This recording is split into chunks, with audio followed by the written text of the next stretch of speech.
brought to you by ITIL.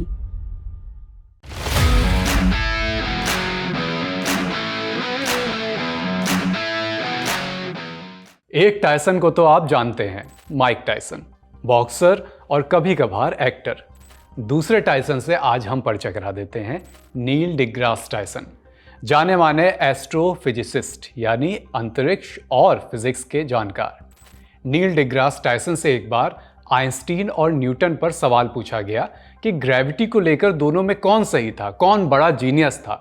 Tyson का इस पर जवाब, Isaac Newton my man, he was connected to the universe.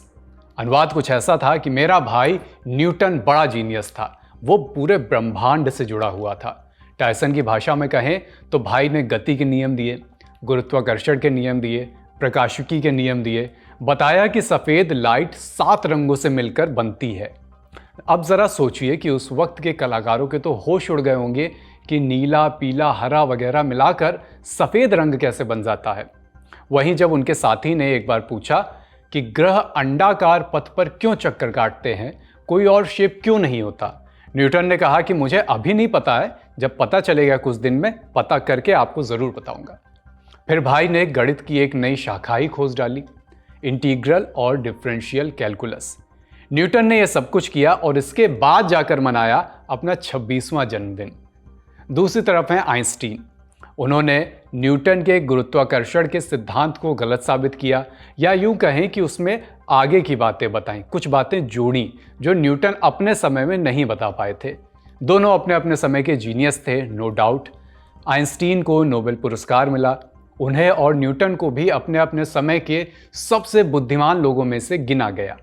एक बच्चा जो 5 साल की उम्र में ठीक से बोल भी नहीं पाता था, बात भी नहीं कर पा रहा था, जिसके माँ बाप को चिंता थी कि उसका दिमागी विकास बहुत धीरे धीरे हो रहा है, वो आगे चलकर इतना बड़ा जीनियस बनता है कि पोस्टमार्टम करने वाले डॉक्टर ने उसका दिमाग ही चुराने का प्रयास करा, दिमाग चुरा लिया।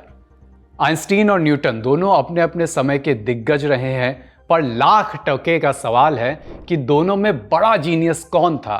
मरने के बाद आइंस्टीन के दिमाग का क्या हुआ और न्यूटन अपने जीवन के आखिरी समय में क्या खोज रहे थे, इन सभी सवालों के जवाब हम भी खोजने का प्रयास करेंगे आज।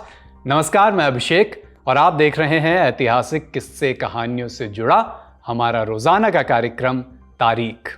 तो इस तारीख में तारीख है 18 अप्रैल 1955 की और जगह है प्रिंसटन, न्यू जर्सी।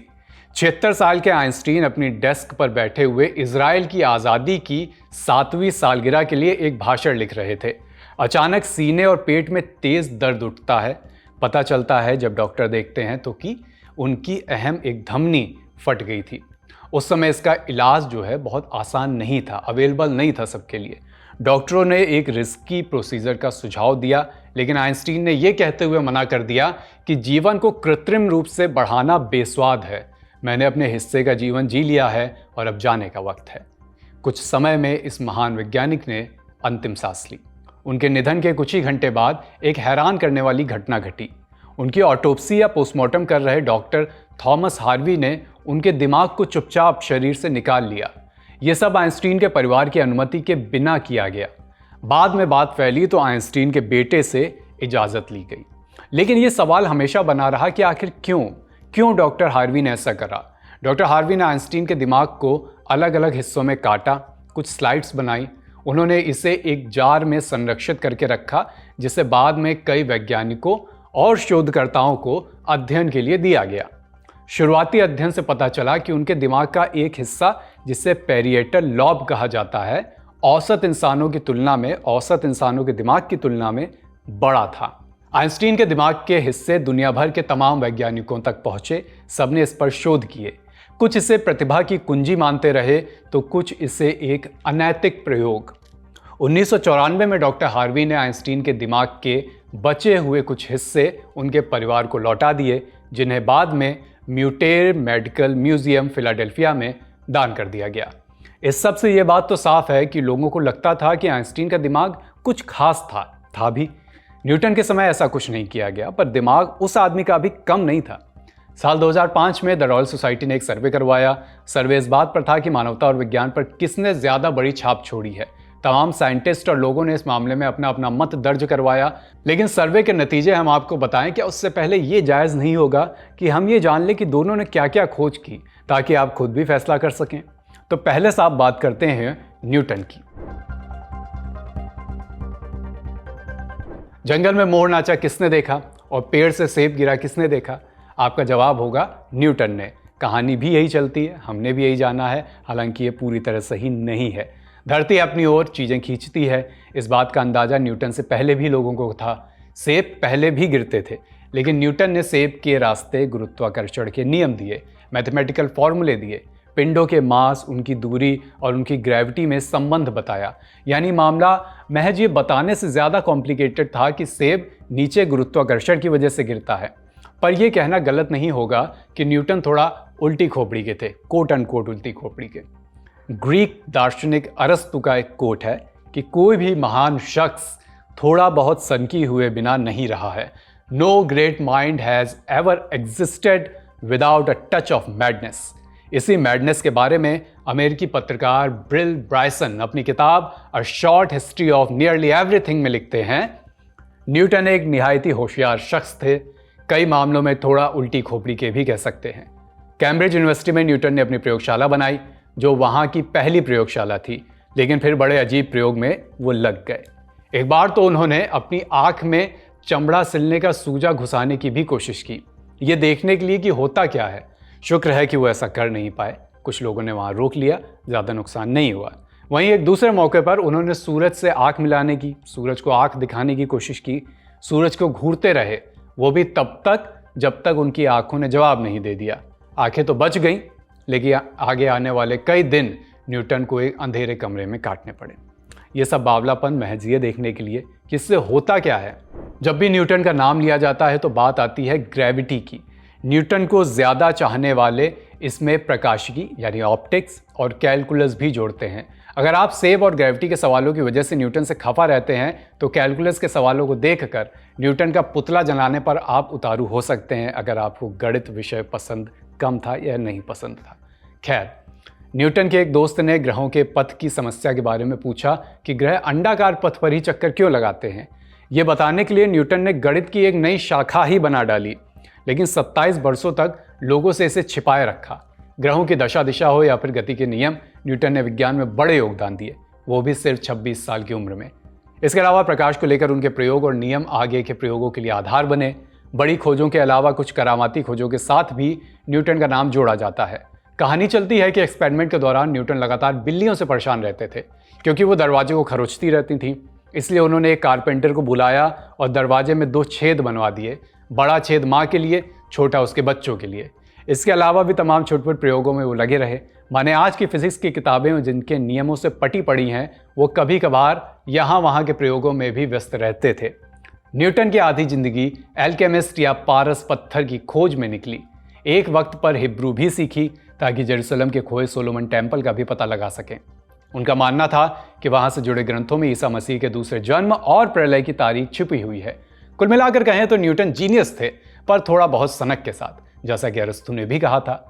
अब बात करते हैं आज के हमारे दूसरे जीनियस की, आइंस्टीन की, जिन्हें एक सूर्य ग्रहण ने वर्ल्ड फेमस बना दिया। 1919 में खींची गई सूर्य ग्रहण की इस तस्वीर ने अल्बर्ट आइंस्टीन को दुनिया भर में मशहूर कर दिया था। इससे ठीक 100 साल बाद ब्लैक होल की पहली तस्वीर ली गई, जिसने आइंस्टीन को दोबारा चर्चा में ला दिया। लेकिन इन फोटोज़ के साथ आइंस्टीन सीधे तौर पर कभी जुड़े नहीं थे। यहाँ तक कि ग्रहण की यह तस्वीर 1919 में इंग्लैंड में खींची गई, जब आइंस्टीन जर्मनी में थे। वर्ल्ड वॉर खत्म ही हुआ था, दोनों देश एक दूसरे के दुश्मन थे, तो आइंस्टीन इस सब से कैसे जुड़े? इस सब का न्यूटन से क्या लेना देना है, समझते हैं। साल 1687 में न्यूटन की एक किताब आई, इसका नाम था द प्रिंसिपिया। इसमें उन्होंने गुरुत्वाकर्षण के नियम बताया कि ये एक बल है जो कि चीज़ों को अपनी तरफ खींचता है। पर साल 1915 में आइंस्टीन एक नई थ्योरी देते हैं, जिसमें न्यूटन की थ्योरी को चैलेंज किया गया। उनके मुताबिक ग्रेविटी स्पेस टाइम का खेल है। कहा गया कि जैसे चारों कोनों से बंधी सपाट चादर में कोई भारी गेंद डालने से वो एक कर्व ले लेती है, वैसे ही भारी पिंडों या ज़्यादा मास वाले पिंडों की वजह से स्पेस बेंड हो सकता है। इसलिए हमेशा सीधी चलने वाली लाइट भी ब्लैक होल जैसे ज़्यादा मास वाली चीज़ के पास मुड़ जाती है। बात जटिल है, यकीन करने लायक भी नहीं थी उस समय। उस वक्त भी कई वैज्ञानिक आइंस्टीन की इस थ्योरी को लेकर डाउट में थे, संदेह में थे। अब धरती में कोई इतने बड़े मास वाला पिंड नहीं था जिसके साथ ये थ्योरी टेस्ट की जा सके कि क्या सच में बड़े मास के पास लाइट मुड़ती है। धरती के सबसे पास सबसे बड़ा मास तो हमारा सूरज ही है। तो इंग्लैंड के एस्ट्रोनॉमर आर्थर एडिंगटन ने सोचा कि सूर्य के पीछे जो तारे हैं उनकी तस्वीर खींची जाए और देखा जाए कि जब रात में सूरज नहीं रहता तब और जब दिन में सूरज होता है तब क्या तारे एक ही जगह पर दिखाई देते हैं, या फिर उनसे आने वाली लाइट सूर्य के गुरुत्वाकर्षण की वजह से मुड़ सकती है। अगर ऐसा होता है तो आइंस्टीन की ग्रेविटी की थ्योरी सही साबित होगी। लेकिन एक और बवाल था, यह था कि दिन में तारों की फोटो खींची कैसे जाए। दिन में तो सूर्य की इतनी तेज रोशनी रहती है, तारे दिखते नहीं है। इसका तोड़ निकाला गया एक ग्रहण से। सूर्य ग्रहण के समय तारों की तस्वीर लेने की बात सोची गई, ऐसा किया भी गया। फिर रात और दिन के तारों की पोजीशन को मिलाकर देखा गया। पता चला कि सूरज की मौजूदगी में लाइट सच में मुड़ी, तारों की लोकेशन अलग नजर आई। आइंस्टीन की बात सही निकली। इस तरह आइंस्टीन ने न्यूटन के बताए गुरुत्वाकर्षण के नियम में एक नई कड़ी जोड़ दी। कुछ लोग कहते हैं कि उस नियम को गलत साबित कर दिया। उन्होंने शायद साइंस की सबसे फेमस इक्वेशन भी दी, E = mc²। बताया कि मास को एनर्जी और एनर्जी को मास में बदला जा सकता है। साल 1921 में उन्हें थ्योरेटिकल फिजिक्स और फोटो इलेक्ट्रिक इफेक्ट के नियम बताने के लिए नोबेल पुरस्कार भी दिया गया। फिर आगे चलकर आइंस्टीन कितने फेमस हुए ये आप जानते ही हैं। उनके दिमाग को लेकर लोगों के ऑब्सेशन की कहानी हम शुरुआत में ही बता चुके हैं। अब उस सवाल पर आते हैं जिससे हमने शुरुआत की थी, कौन बड़ा जीनियस था दोनों में से। हालांकि पहले ये बता दें कि ये तुलना कम या ज़्यादा की नहीं है, ना ही किसी के दिमाग की तुलना की जा सकती है। बात कुल जमा ये है कि किसका योगदान ज़्यादा बड़ा माना जाता है। टायसन की तरह तमाम साइंटिस्ट न्यूटन को अब तक का सबसे तेज वैज्ञानिक मानते हैं। दोनों से जुड़ा एक सवाल भी साल 2005 में द रॉयल सोसाइटी के तमाम साइंटिस्ट से पूछा गया। सवाल ये था कि किसने साइंस और मानवता के लिए ज़्यादा योगदान दिया है। तमाम साइंटिस्ट, फेलो और रिसर्चर्स ने इस मामले में अपना मत दिया, जिसमें न्यूटन आइंस्टीन से आगे बताए गए। बहरहाल दोनों ने अपने अपने समय में बेहतरीन काम किया है, जिसकी तुलना नहीं की जानी चाहिए, नहीं की जा सकती।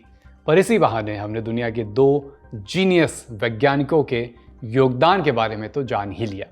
यह एपिसोड लिखा है राज विक्रम ने, लेकिन अभी चलते चलते दो सूचनाएं भी आपसे साझा करनी है। पहली सूचना, दिल्ली के मोहल्ला क्लिनिक पर हमारी विस्तार से बनी एक ग्राउंड रिपोर्ट आ चुकी है।